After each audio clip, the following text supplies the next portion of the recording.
Intrusion. Changes that we've seen moving from 5.7 to 5.8 is the amount of we can do within maps. Right? We want to, as with all of the other product lines, provide you with more intuitive information, a better way of interacting with your intrusion system. And maps is how we see that. So we're going to open up the maps task.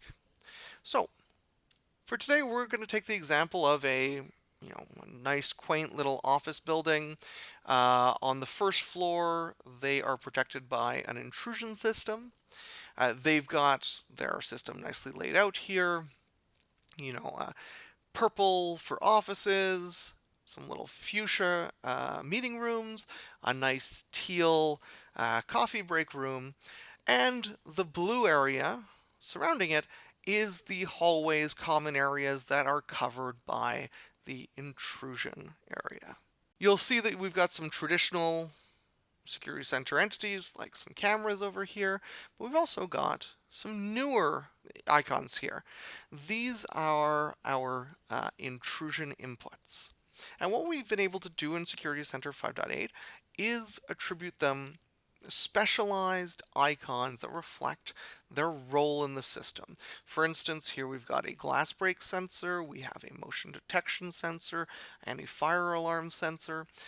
So these inputs coming in are now reflective of their actual purpose within the system, meaning that at a glance you can see not only which input was triggered to cause an alarm, but also what type of device it is without going to investigate too far. So you can tell this was started by a motion detector, this was started by a glass breaking.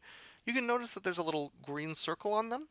So these little pastilles are what will tell you the current status of that input. Okay? Green being that it is in a normal status, red will be an active status, and there's a yellow for a troubled status if there's some issue with that sensor. You can left click on them to get information about that sensor. So the name, its status, is it an alarm, is it bypassed, and the area it belongs to. You can also right click to bypass that input should there be something wrong with it.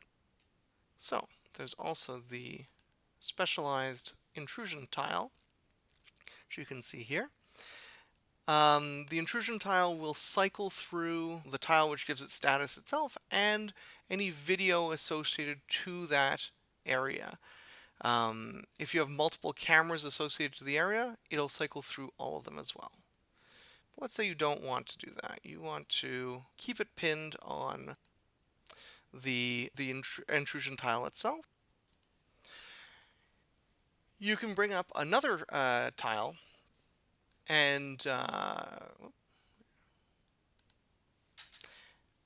that over here as well and pin that and fix it on the camera.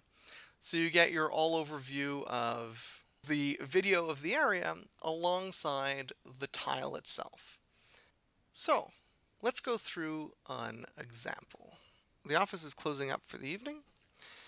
So we can go and arm the area. We can either do master arm, so arm everything within the area, or just the perimeter. And we can decide to do that as an instant, like right now, or we can add a delay. For instance, if we know that it's going to take some people a little while to vacate the premises, we can give them the delay. Or if I need to leave the premises, I need a little bit of time, I can do that as well. We're going to do it right now. So you'll notice that the intrusion area has turned green in consequence.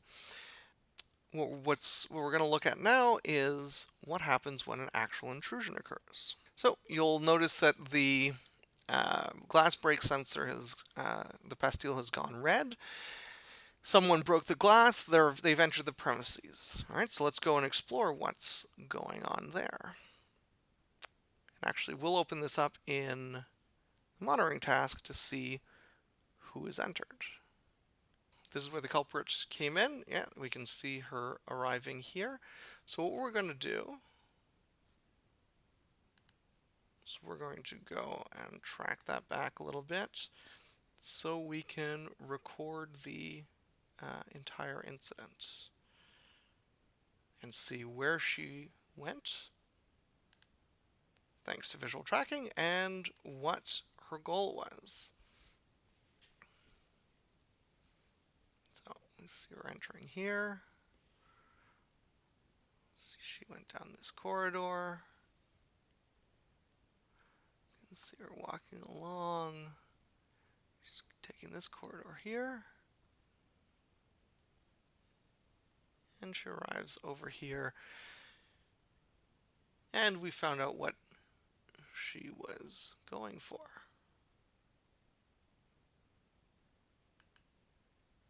Oh, and she's leaving now. So we can stop that incident recording, and we'll be able to export this. Okay, so we're going to go back to maps. Oh, and now we can see that motion detector sensor has been triggered as well. So we can go and see what's going on there. It's probably her. And we can see her leaving the premises.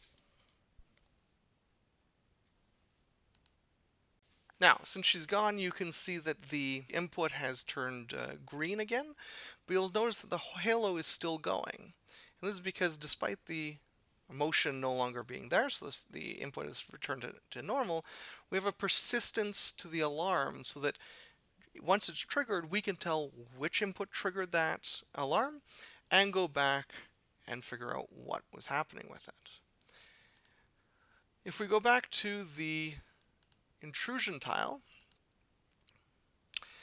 we can also see that all of the relevant inputs that are in any kind of abnormal state, so in this case, one of them which is in an active state, and both of which are an alarm, you can see that they are still posted there so that you're aware of what went on in that area and what needs to be resolved.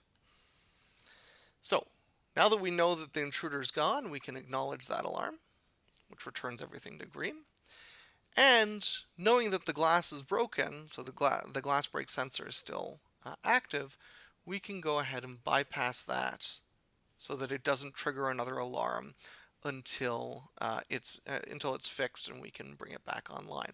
You'll notice that the icon is X'd out when it's bypassed to give you a visual confirmation. So that's pretty much how intrusion comes into mapping task, and you can see how it's deeply integrated to video. It's very easy to hop back and forth between intrusion capabilities, video capabilities, incident monitoring, and all of that.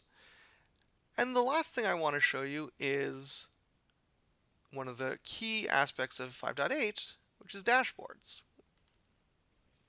So we put together a little intrusion monitoring dashboard just to show how we can really leverage even the latest features of Security Center.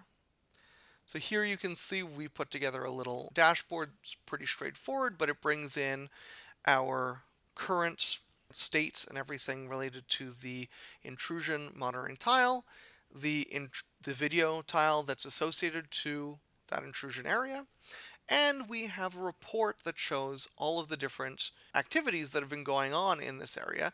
In this case, it's a pie chart that shows you which are the most frequent ones.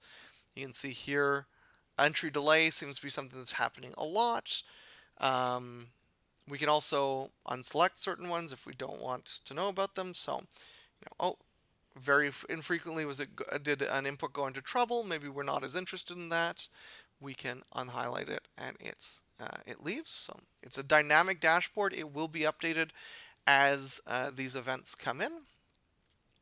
What's also interesting about this is you could easily also put in, say, a graph that tells you when certain kinds of alarms occur within the system over time, so you can see what occurs, when it occurs, and all of this information can be either exported or printed So it can be sent to, say, supervisors or to people who are monitoring a deployment, so you can show them what has occurred and what the situation is, as well as demonstrate the value of the system as it's set up. We've also expanded the manufacturers that we're working with. We've effectively doubled them in the last few years. We now work with DSC, Honeywell, Vanderbilt, DMP, UTC, and Bosch. For an exhaustive list of the types of panels that we support within Security Center, you can find that in the intrusion monitoring feature note that's available on genetec.com.